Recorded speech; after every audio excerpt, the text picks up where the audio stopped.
Kita lanjutkan perbincangan. Bu Titin, kembali kita berbicara mengenai orang yang menyerahkan novum tersebut kepada Ibu. Apakah dia juga menyampaikan, Bu, alasannya tidak menyerahkan bukti-bukti baru tersebut yang bisa membuktikan kuat begitu buktinya bahwa ini bukanlah pembunuhan, pemerkosaan, melainkan kecelakaan. Apa yang menjadi alasannya tidak menyerahkan hal itu kepada pihak kepolisian, tapi menyimpan begitu lama dan baru setelah saat ini ada momentumnya baru menyerahkan kepada Bu Titin? Saya juga tidak paham alasannya kenapa. Tetapi yang terjadi berkembang belakangan ini kan sekarang banyak justru masyarakat sipil yang empati, yang mempunyai kepedulian, yang sekarang meyakini kalau peristiwa di 2016 yang tuduhannya pembunuhan dan pemerkosaan dan yang vonis 8 terpidana ini kan pada akhirnya semua mencari tahu, Mbak. Dan luar biasa yang sekarang terjadi, yang terbaru juga ada salah satu podcast justru yang sudah menemukan narasumber lain yang menyatakan bahwa pada pukul 22.15 masih ada komunikasi antara Vina dengan sahabatnya. Itu kan luar biasa, Mbak. Apalagi bagi masyarakat sipil yang berhasil menemukan itu, menelusuri sampai menemukan saksi-saksi yang dulu tidak pernah dihadirkan oleh institusi yang seharusnya menghadirkan untuk membuat terang benderangnya, sekarang terungkap semua. Nah, apakah saya bisa memberikan penjelasan kenapa orang ini baru memberikan gitu, sementara sekarang berlomba-lomba yang mempunyai empati, yang mempunyai kepedulian sosial, yang mempunyai keyakinan, yang meyakini kalau misalnya 8 terpidana ini memang berada di tempat yang salah dan ditangkap. Baru saja kan ada podcast yang mengeluarkan kalau pukul 22.15, pukul 22.18 masih ada komunikasi antara Vina dengan sahabatnya. Dan saya yakin informasi yang disampaikan melalui podcast itu bukan informasi bohong, Mbak. Konyol kalau orang ngarang-ngarang dalam kondisi seperti ini. Apalagi mohon maaf yang kalau misalnya itu dijatuhkan dalam tanda kutip kan ada tiga institusi di negara ini. Apa iya orang sekonyol itu berkata bohong ada komunikasi? Silakan dicek. Ada komunikasi 22.18 itu masih ada komunikasi antara korban Vina dengan sahabatnya dan itu baru saja beredar podcastnya. Jadi masyarakat sekarang mencari tahu sendiri. Orang-orang yang memiliki kepedulian mencari tahu sendiri. Terus itu salah siapa, Mbak, kalau kayak gitu? Baik, berarti Ibu saya simpulkan juga bahwa yang menyerahkan bukti-bukti tersebut, foto-foto itu yang menjadi novum, diajukan novum oleh Ibu adalah masyarakat sipil juga. Ibu, ada berencana untuk bisa membawa orang ini menjadi saksi di persidangan? Saya belum berpikir ke arah sana, Mbak. Tapi yang penting, apakah novum yang saya bawa ini otentik atau tidak, itu justru saya inginnya institusi yang resmi yang bisa mengkonfirmasi apakah betul novum yang kami miliki gitu memang diyakini juga oleh institusi kepolisian yang waktu itu melakukan olah TKP. Walaupun saya mungkin tidak bisa menyebutkan sumbernya siapa orang ataulah masyarakat sipil itu yang menyerahkan novum itu, gitu, Mbak. Baik, Pak Arianto. Kan yang penting terkonfirmasi otentik tidak ini, foto ini otentik enggak? Baik.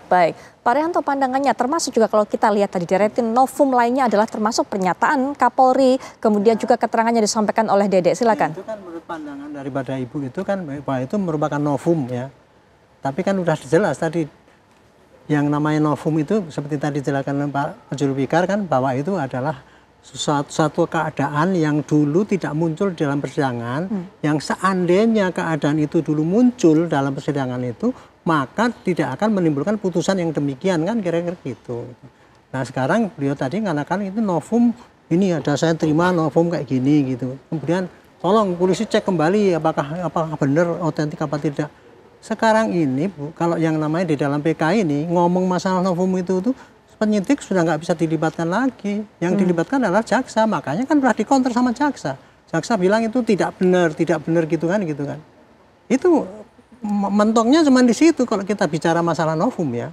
Maka mentoknya mesti kepada bagaimana si jaksa itu menanggapi dan kemudian bagaimana ini mengajukan permohonan dan kemudian nanti bagaimana hakim itu mengadili mana yang novum yang dianggap novum atau tidak dianggap novum, itu kelihatan dari nanti keputusan hakim di dalam memutuskan ini. Jadi kita nggak bisa memaksakan, ini kan dulu, ini kan penyidik curang dulu, makanya sekarang harus menyampaikan gitu.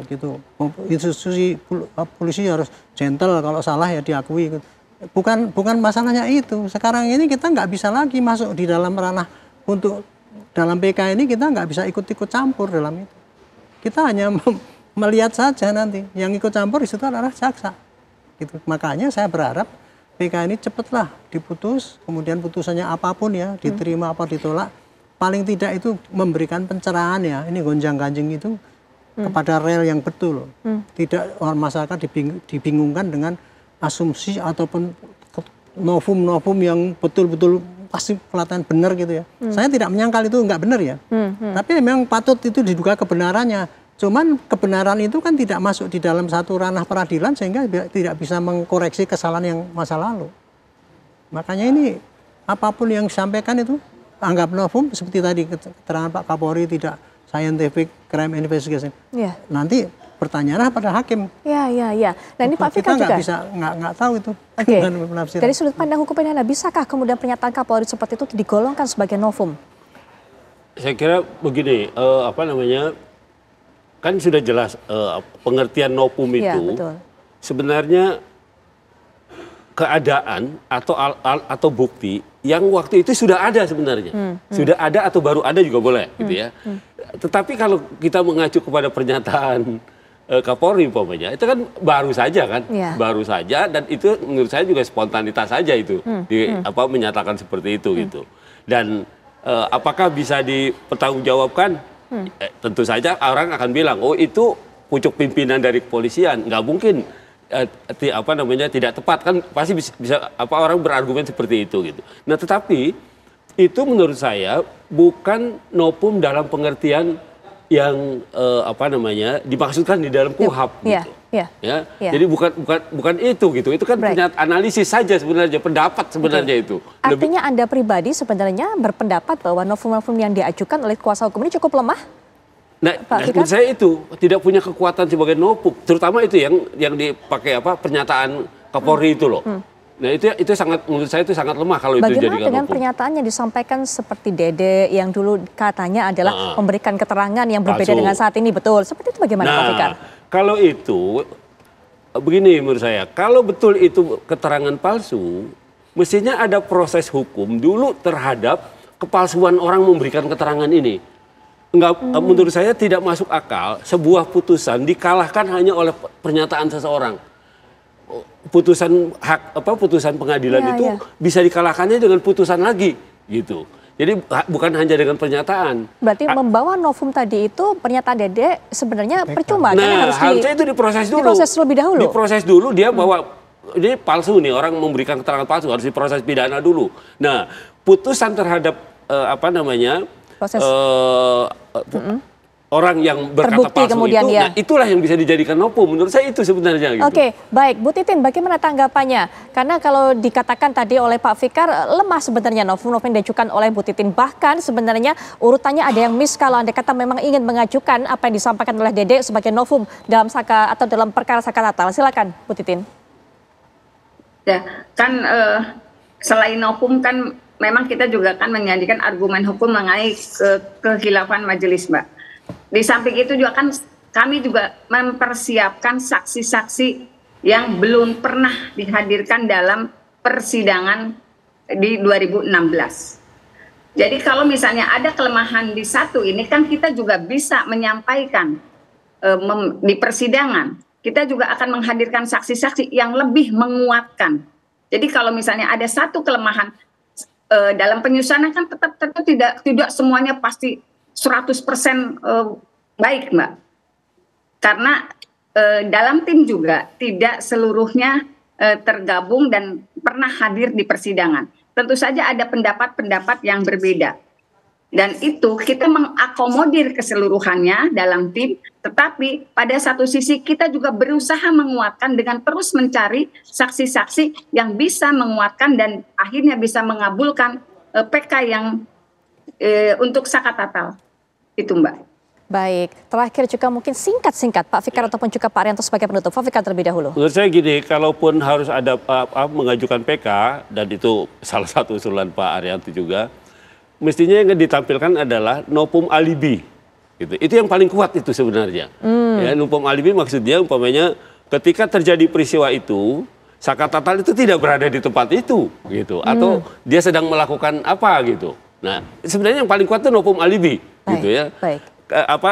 Kalau boleh saja mengajukan novum lain, tidak ada larangan gitu ya. Tetapi itu tadi saya bilang, yang paling kuat dalam istilah novum dalam konteks perkara ini adalah itu tadi, mestinya novum alibi itu untuk membuktikan pada saat kejadian di mana Saka Tatal, begitu. Itu Pak yang paling Fikar. kuat. Baik. Ya, singkat Pak Arianto. Ya, saya ini gonjang-ganjing ini adalah perbedaan pendapat antara yang membenarkan putusan karena sampai sekarang belum ada PK, dan kemudian yang menentang karena itu dianggap tidak sah. Sejak mula saya sudah nyarankan pakai PK.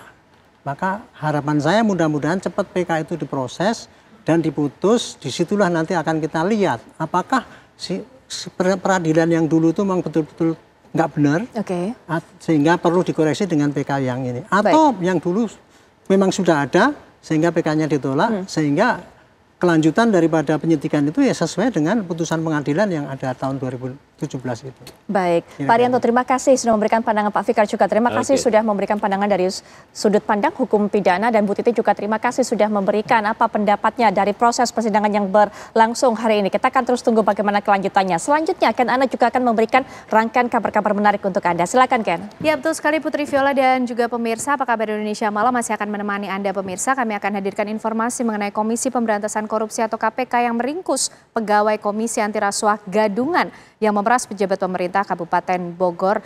Dan dari tangan pelaku ini penyidik menyita uang tunai ratusan juta rupiah. Selengkapnya untuk Anda usai jeda.